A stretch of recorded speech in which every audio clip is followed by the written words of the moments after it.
Good morning students. हमारा lecture अधूरा था। हमने अभी तक देखा था फ्रेंच स्कूल में पहुंच चुका था। When we entered in the school, school के अंदर गया तो उसको स्कूल का एनवायरनमेंट संडे मॉर्निंग जैसे लगा। So dear students, it was not Sunday on that day when French was going to school. That was not Sunday. It is only a comparison. Sunday morning, there is no noise, there is no students, there is no any hustle and bustle of buses and students. तो यानी उस दिन school environment बिल्कुल काम था। इससे पहले जब भी कभी स्कूल ओपन होता था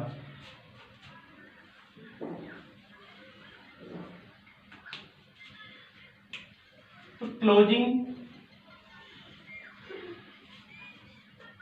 and opening sound of desk,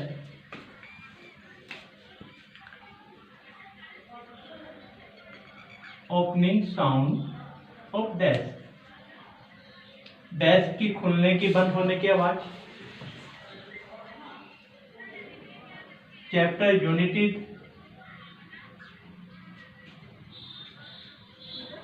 divide in unison,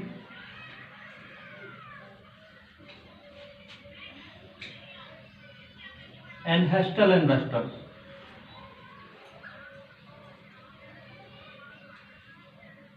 यानी फ्रेंच बताता है कि जब कभी स्कूल ओपन होता था उस समय में डेस्क के खुलने की बंद होने की आवाज होना, बच्चे समूह में अपने चैप्टर को याद करते थे और इधर उधर की बातें होती थी।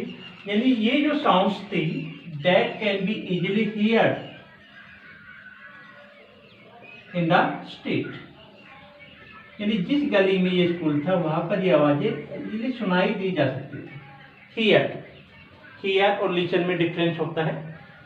लिसन हियर अटेंटिवली, और हियर का मीनिंग होता है कि जिसके ऊपर आपका कंट्रोल नहीं, कोई भी वॉइस होगी वो आपको सुनाई देगी ही देगी। लेकिन आज जो था स्कूल का एनवायरनमेंट वो संडे मॉर्निंग जैसा था। क्यों था ये देखिए, जब फ्रेंच ने एंट्री की तो उसने देखा कि उसके जितने भी साथी थे वो पहले से क्लासरूम में बैठे हुए थे। यानी एक खिड़की से फ्रेंच ने देख लिया कि उसके जितने भी साथी थे सारे ऑलरेडी क्लासरूम में बैठे हुए थे। जो उसका टीचर था एम हेमर,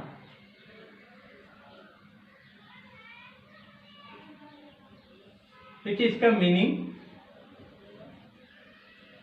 मॉन्सियर हेमर, वो क्लास में अप एंड डाउन कर रहा था। क्लासरूम जो होते हैं, यूरोपियन क्लासरूम जो होते हैं वो असेंडिंग ऑर्डर में होते हैं। यानी यहाँ पर टीचर है, यहाँ पर पहले स्टूडेंट्स बैठे हैं, फिर और ऊपर यानी ये बढ़ते हुए जाएंगे। तो यानी ऊपर से नीचे एम हेमल घूम रहा है। और उस दिन खास बात क्या थी, जो टेरिबल आयरन रोलर, जो लोहे का डंडा रखता था, हाथ में न होके उसके आर्मपिट के अंदर यानी बाजू के अंदर उसने। अब फ्रेंच ने क्लास में एंट्री की हेजिटेशन में, क्योंकि आप सोच सकते हो जो बच्चा स्कूल के लिए लेट चला हो, पार्टिसिपल जिसको नहीं आते हो, टीचर का डर जिसका हो, आज वो बच्चा लेट है तो उसकी एंट्री एक शाई वे में, एक हेजिटेशन वे में थी। डर था कि कहीं हम हेमल उसे डांट न दे, कहीं उसको स्कोल्ड न कर दे, कहीं उसको पनिश न कर दे। इन चीजों को लेके इस बच्चे ने एंट्री की। लेकिन फ्रेंच बहुत सरप्राइज हुआ कि on that day M Hamel didn't scold him. M Hamel ने उस दिन उसको बिल्कुल ही नहीं डांटा। उससे बहुत ही जेंटल वॉइस में कहा, Franz make hurry, we are going to start without you. जल्दी से बैठिए, हम तो आपके बिना ही चैप्टर को शुरू करने जा रहे थे। यानी जो टीचर क्रैंकी नेचर हमेशा गुस्से में बोलता था, आज जब वो जेंटल वॉइस में बोला तो फ्रेंच सरप्राइज हो गया। अब फ्रेंच क्लास में बैठ गया है।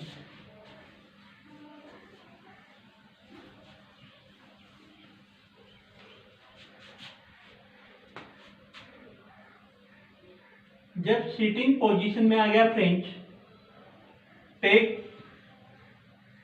रेस्ट, कंट्रोल द ब्रेथ,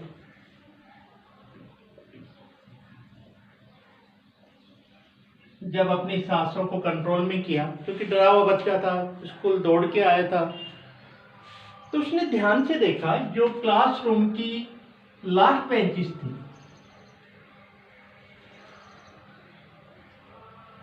जो ऑलवेज एम्प्टी, जो हमेशा खाली हुआ करती थी, but today they are not empty, आज वो खाली नहीं थी। यानी आज इन बेंचेस के ऊपर there were sitting villagers,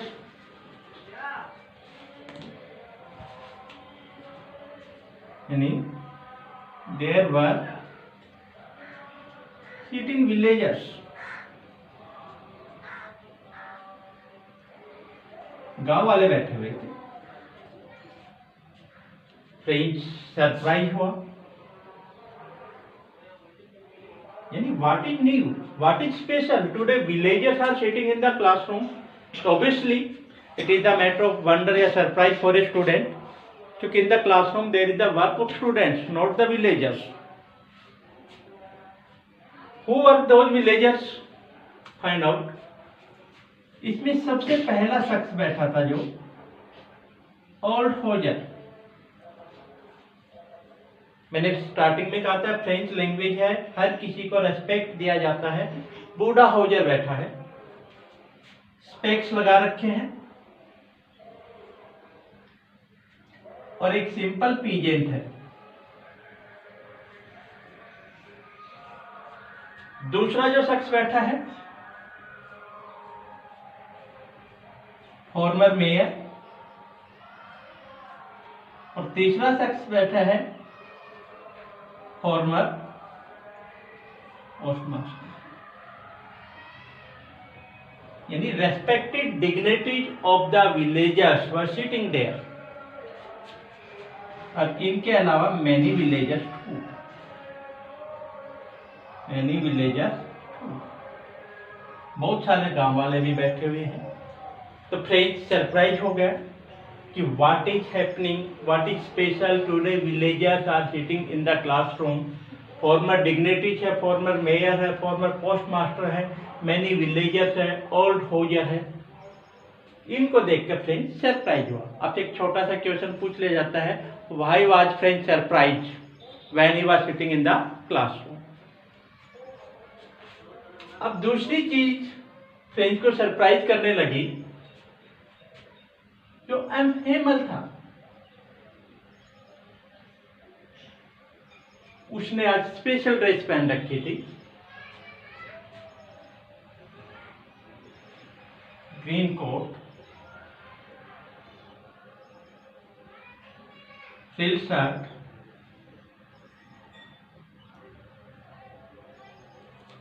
black silk cap.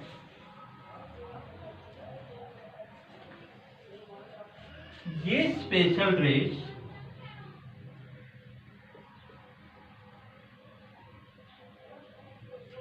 M Hamel या तो एनुअल फंक्शन के ऊपर पहनता था,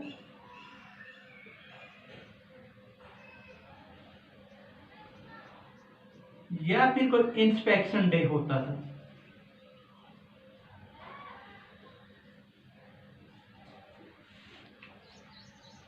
दूसरा क्वेश्चन आपका फिर तैयार है। इस ड्रेस को इस चैप्टर में फाइन संडे क्लॉथेज भी कहा गया है। Fine Sunday clothes. अब फ्रेंच दूसरी चीज को देख के सरप्राइज हुआ कि ये ड्रेस अनहेमल एनुअल फंक्शन या एनुअल प्राइज डिस्ट्रीब्यूशन के डे में या फिर इंस्पेक्शन डे में पहनता है, लेकिन आज नहीं तो प्राइज डिस्ट्रीब्यूशन है, नहीं कोई इंस्पेक्शन है। तो यानी यहां पर फ्रेंच सरप्राइज हुआ है। अब सारी चीजें देखता गया फ्रेंच, ऑब्जर्व करता रहा। अब अनहेमल ब्रोक द आइस, यानी चुप्पी तोड़ता, साइलेंस तोड़ता है। और उसकी पहली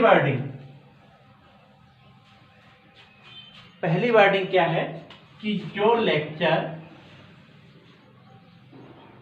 वो डिलीवर करेगा वो लास्ट लेसन होगा। वर्डिंग सुनिए उसके, कि उसने कहा कि today it is the last lesson. फिर सेकंड में कहता है it is the last lesson of French.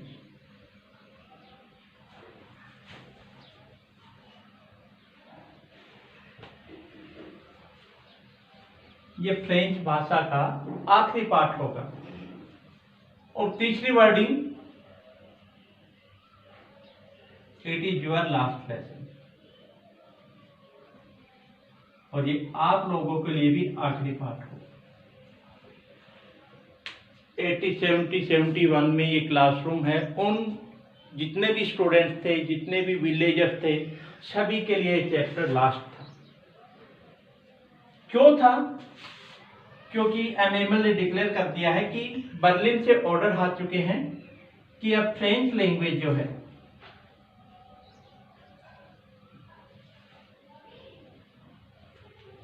Ban हो चुकी है। यानी जो आपके डिस्ट्रिक्ट हैं एल्सासी, जो मैंने पहले बताया था, और लोरेन, तो इनमें अब ये भाषा बैन है और एक न्यू लैंग्वेज उनको टीच करवाई जाएगी, दैट इज जर्मन। और साथ में कहा टुमारो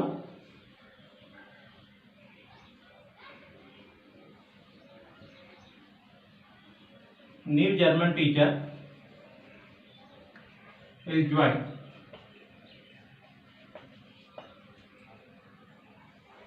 अब इतने वर्ड्स के हैं, तो यानी these words like a thunderstroke on the little French is just starting learning the language. अभी तो उसने पढ़ना शुरू ही किया था, भाषा को सीखना शुरू किया था। द लास्ट डे कम, आखिरी दिन आ गया। फ्रेंच इमोशनल हो गया है इस चीज को देख के कि लास्ट लेसन आ गया है, अब जर्मन लैंग्वेज पढ़ाई जाएगी। पहली लैंग्वेज उसको आती नहीं है फ्रेंच। और आपको विशेष रूप से बता दूं, जो most beautiful language of the world, beautiful language world नहीं कहेंगे, हम यूरोप कहेंगे, दैट इज फ्रेंच। और मोस्ट डिफिकल्ट लैंग्वेज है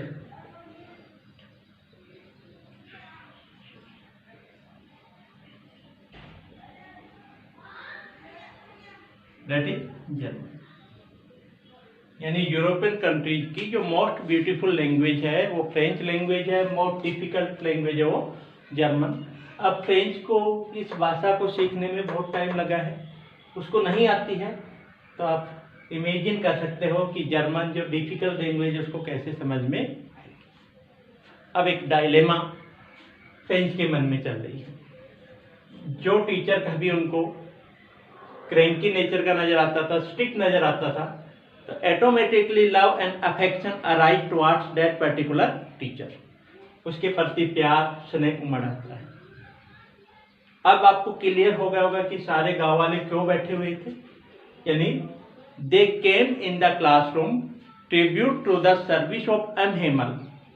एम हेमल ने 40 ईयर्स, 40 साल, बेटा ये बहुत कम समय नहीं होता है एक टीचर के लिए 40 साल एक जगह पढ़ाना।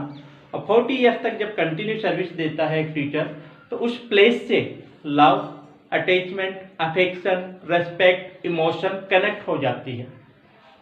It is very difficult for a teacher to leave that place.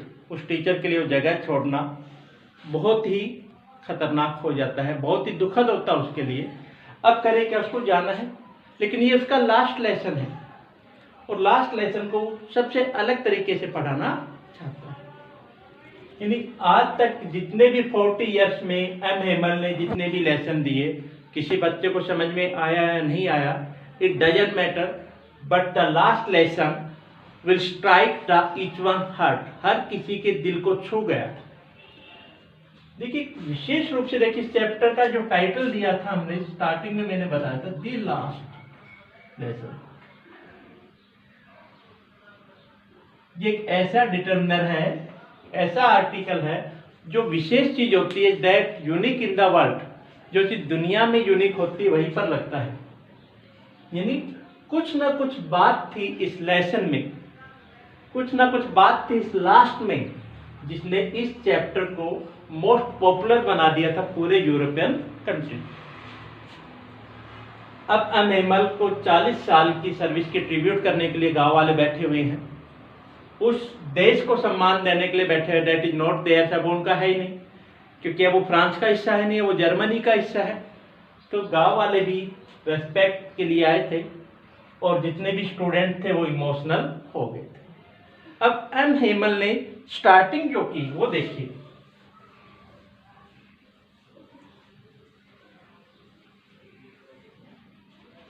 कुछ स्टूडेंट्स को जो बातें नहीं पता मैं बता देता हूं। ये जो स्कूल है एक एलिमेंट्री स्कूल है, आपको बता देता हूं, यानी एक प्राइमरी स्कूल है, हाई क्लास का स्कूल नहीं है। लेकिन एम हेमल जिस क्लास को टीच कर रहा है that is the elementary class, we can say basic education, जहां पर रीडिंग, राइटिंग, स्पीकिंग और लिसनिंग सिखाई जाती है, जैसे हम छोटी क्लास में सीखते हैं। अब तो हमारा ट्रेंड चेंज हो गया है, एलकेजी यूकेजी बोलते हैं, लेकिन एंशिएंट टाइम में अगर आप जाओगे तो इसको फर्स्ट क्लास ही बोलते थे। फर्स्ट और सेकंड को मिक्स करके पढ़ाया जाता था, उसको एलिमेंट्री एजुकेशन बोला जाता था। अब सबसे पहले जो बुक पढ़ाई, हिस्ट्री ऑफ साइंस,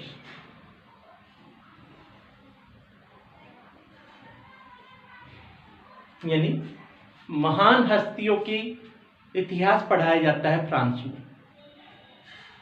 यानी a student is automatically attach toward the patriotism for that country, देशभक्ति के प्रति वो पहले से अटैच हो जाता है, क्योंकि उसको शुरू में हिस्ट्री ऑफ साइंस, यानी फ्रांस के जो महान संत हुए हैं, ध्यान रखिए हम संत बोल देते हैं, इंग्लिश में इसको सेंट्स बोल देते हैं, यानी जिन्होंने समाज के लिए कुछ किया। और दूसरी बुक जो पढ़ाई जाती है वो ग्रामर, दो ही चीजें पढ़ाई जाती है, तीसरी कोई चीज उनको नहीं पढ़ाई जाती। यानी ये बुक्स जो कभी फ्रेंच को नॉनसेंस लगती थी, इससे पहले नॉनसेंस लगती थी, लेकिन on the day of last lesson French था, he didn't want to depart.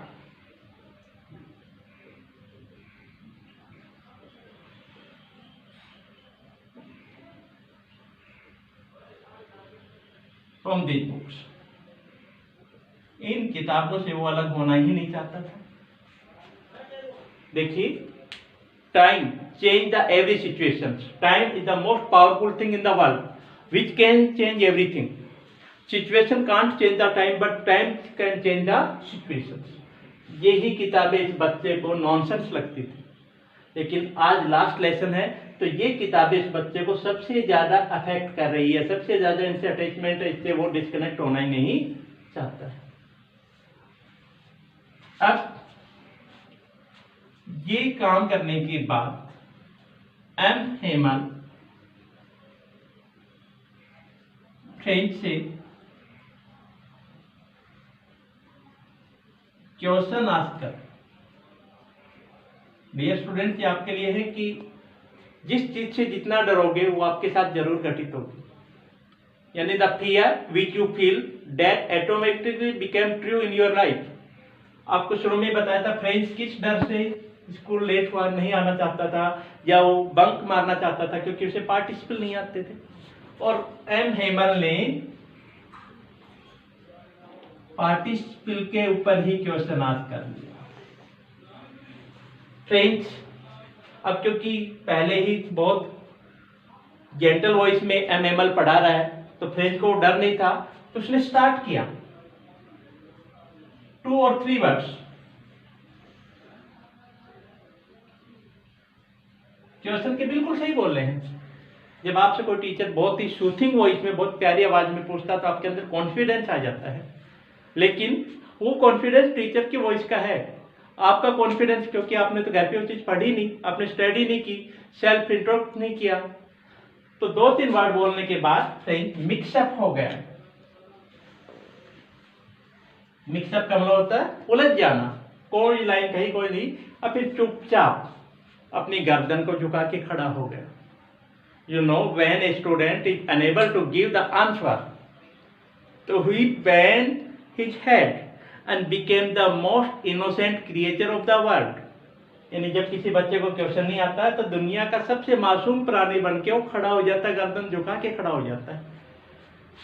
अब उसे डर था कि एम एमल उसे डांटेगा, स्कोल्ड हिम, लेकिन एम एमल ने कहा बहुत ही जेंटल वॉइस में, little friend it is not your fault, ये तुम्हारी गलती नहीं है। अब देखिए 3 बातें आएंगी सामने। कहते little friend it is not your fault, यानी you are unable to give the answer of participle, आप पार्टिसिपल का जवाब नहीं दे पा रहे हो तो इसमें आपका दोष नहीं है। कहता सबसे पहली कमी तू खुद को ब्लेम करता है, ब्लेम हिमसेल्फ। और क्या कहता है कि जब कभी आप लोग पढ़ने नहीं आते थे या कभी पढ़ने भी आते थे ऑन स्कूल, तो एम हेमल उनसे अपने ओवन वर्क्स खुद के काम करवा लेता था, जैसे वाटरिंग द प्लांट्स, पौधों में पानी देना, cleanness of the garden, garden की सफाई करवाना। दूसरी चीज इसने ब्लेम किया पेरेंट्स को, क्योंकि पेरेंट्स की एक थ्योरी थी फ्रांस में, और वो क्या था, टू मिंट मनी, पैसा कमाया जाए। इसलिए जो पेरेंट्स थे वो अपने बच्चों को फार्म्स या फैक्ट्री में भेजते थे, बच्चों को काम करने के लिए भेज देते थे, और उनकी एक थ्योरी थी, और वो क्या थी, plenty of time for learning। सोचते थे अभी सीखने के लिए पूरी उम्र पड़ी है, इसलिए उनको ये था पहली theory, how to mint money, how to earn money, पैसा कैसे कमाया जाए। और इसलिए अल्सासी के जितने भी लोग थे वो postpone the work, postpone the learning work और टुमारो, वो आज का काम कल पे छोड़ देते थे। ये क्वेश्चन भी आता है। अब तीसरी चीज,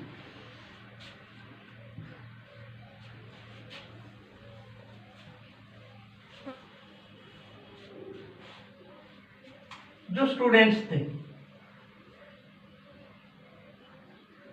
अब ये तो क्लियर हो गया, उनके पेरेंट्स उनके बारे में कंसर्न्स नहीं थे, वो फैक्ट्री में चले जाते थे, और कभी वो स्कूल में आते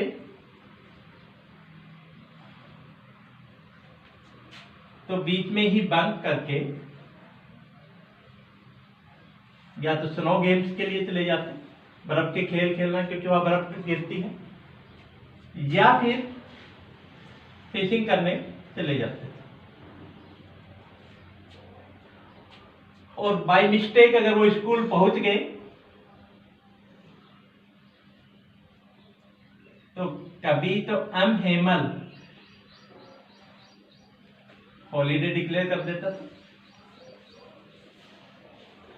यानी जब एम हेमल को फिशिंग पे जाना होता था, मछली पकड़ने या कोई भी उसका अपना शौक पूरा करना होता था, वो स्कूल की छुट्टी कर देता था। यानी कितनी बड़ी विडंबना 40 ईयर्स में, पेरेंट्स कंसर्न नहीं है, बच्चों को फैक्ट्री में भेज रहे हैं, फार्म्स में भेज रहे हैं, टू मिंट मनी, पैसा आ जाए। थ्योरी क्या है कि समय बहुत बचा है सीखने के लिए, बहुत ज्यादा उम्र पड़ी है, कभी भी सीख लेंगे।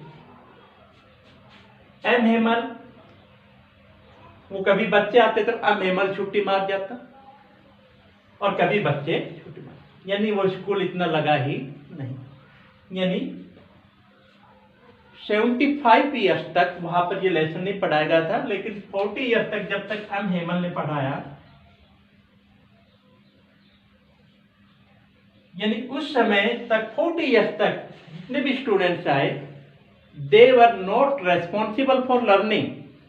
We can say we can't treat them responsible, हम उनको रेस्पॉन्सिबल समझ ही नहीं सकते हैं।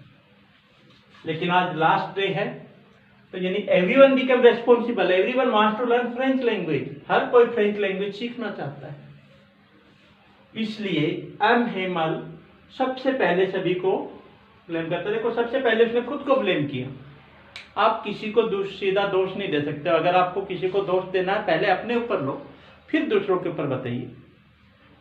तो इस प्रकार से उसने कंसर्न किया कि वो क्यों नहीं सीख पाए थे इस लैंग्वेज को, क्योंकि वो कभी रेस्पॉन्सिबल थे ही नहीं, कभी कंसर्न थे ही नहीं इस लैंग्वेज के प्रति।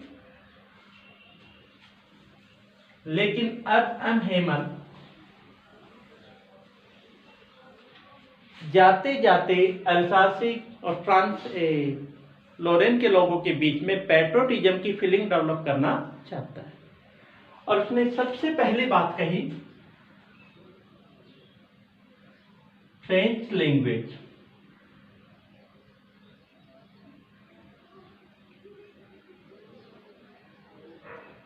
Most beautiful language,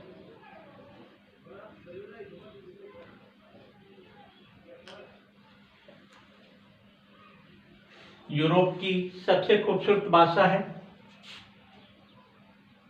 most logical यानी सबसे तर्क संगत भाषा है, यानी लॉजिक्स है, और most clearest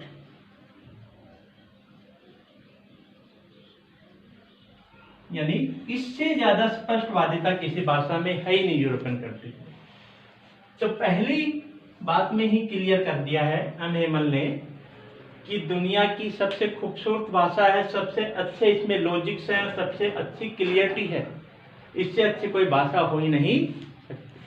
first impression is the last impression, यानी एम हेमल जानता है कि नेक्स्ट डे से जर्मन पढ़ाई जानी है, तो क्यों ना जर्मन के इंप्रेशन को कम कर दिया जाए, ताकि ये लोग जर्मन के प्रति अपना वो इंप्रेशन बना नहीं पाए। क्योंकि स्टार्टिंग में भी कहा था कि you can't make a person slave on the force of weapon, but you can easily make a country slave when you snitch the language. किसी भी देश की भाषा छीनकर आप उसको बहुत आसानी से गुलाम बना सकते हो। इसका सबसे रिलेवेंट एग्जाम्पल वो इंडिया है। जब तक इंडियंस ने अंग्रेजी नहीं सीखी थी, इतने हिंदुस्तान गुलाम नहीं हुआ था। लेकिन जिस दिन इंग्लिश लैंग्वेज को सीख गए, बहुत आसानी से गुलाम हुए। और उस समय के अंदर पूरी दुनिया में लिंग्विस्टिक शाओइज्म था।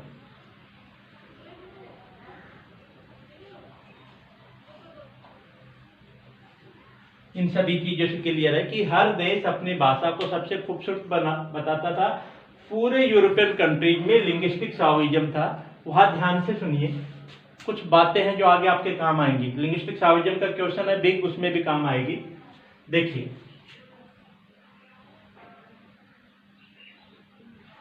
जहां इंग्लिश बोले जाने लगी उस कंट्री का नाम इंग्लैंड।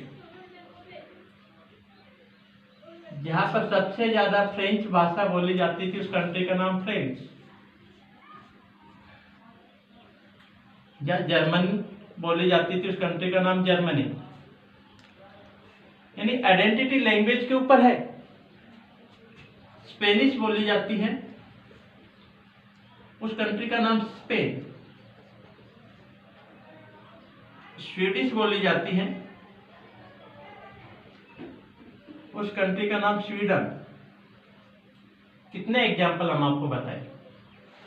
लेकिन जहां कहीं भी अंग्रेज लोग गए, लिंग्विस्टिक शाओइज्म, वहां पर इन्होंने इंग्लिश को इंपॉर्टेंस दिया।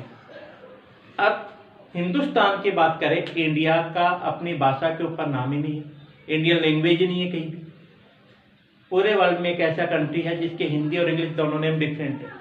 इंग्लिश में इंडिया और हिंदी में इसको हम भारतवर्ष कह देते हैं। लेकिन क्या भारतीय हमारी भाषा है? भाषा तो हमारी हिंदी है। यानी जहां पर भी अंग्रेज लोग गए, इन्होंने लिंग्विस्टिक शाओइज्म को अपनाया और हम अपनी आइडेंटिटी खो गए। अब ये मत मानना कि हिंदुस्तान में लिंग्विस्टिक शाओइज्म नहीं है। हिंदुस्तान में सबसे ज्यादा लिंग्विस्टिक शाओइज्म है, लेकिन यह स्टेट्स के ऊपर है। 2 मिनट चैप्टर से हटके देखते हैं। लेकिन 1966 1 नवंबर,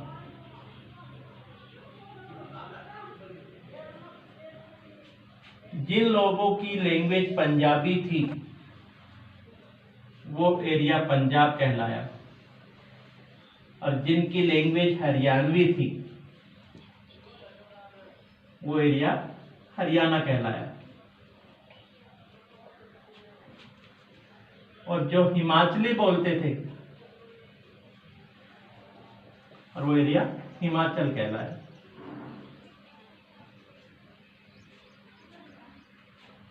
सबसे बड़ा एग्जाम्पल गुजरात और महाराष्ट्र एक थे, लेकिन जो मराठी बोलने वालों का स्टेट अलग बन गया, महाराष्ट्र कहलाया, और गुजराती बोलने वालों का गुजरात बन गया।